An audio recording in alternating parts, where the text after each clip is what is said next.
వాస్తు బాలేదనే కదా మారాము. వాస్తు బాగోపోవడం ఏంటి? ఎన్నిళ్ళు మారిన వాస్తు బాగోదా?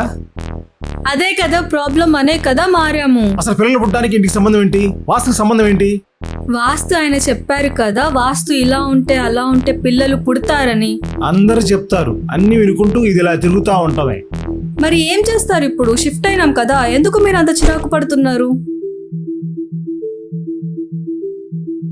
అసలు నీకు ఎన్నిసార్లు చెప్పినా బుద్ధి లేదు అసలుకి. ఎందుకు ఇసిరేస్తావు బాటిల్? నువ్వెందుకు ఇసిరావు? మాటకి మాట ఎదురు చెప్పడం నేర్చుకున్నావా నువ్వు? ఇప్పుడు మారినాం కదా, మళ్ళెందుకు చిరాకు పడుతున్నారు? ఇప్పుడు చిరాకు పడితే మీకేం వస్తుంది? ఇల్లు మారితే నీకేం వస్తుంది? వాస్తు బాగుంటే పిల్లలు పుడతారు. మన హ్యాపీనెస్ కోసం నేను చేస్తున్నా. స్వప్న, నీకు ఎన్నిసార్లు చెప్పాను నేను ఇల్లు మారడంలో పిల్లలు పుట్టరు అని? ఎవరు చెప్తున్నారు నీకు ఇవన్నీ? వాస్తు బాగుంటే పుట్టరు అని ఎవరు చెప్పారు మీకు? నా వల్ల కాదు స్వప్న నీతో ఉండడం. ఏంటి నీ వల్ల కాదు? ఏం మాట్లాడుతున్నారు? నిజమే మాట్లాడుతున్నా. ఏంటి నిజం? ఎన్నిళ్ళు మారాలి? ఏంటిది? ఇదే నా జీవితం?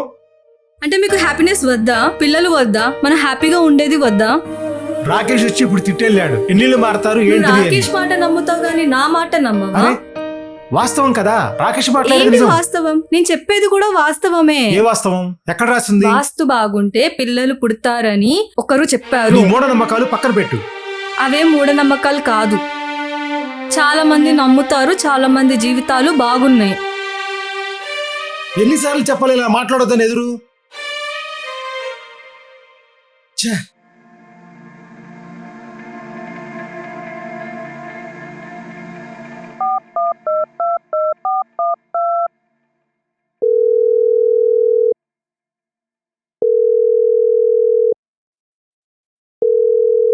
హలో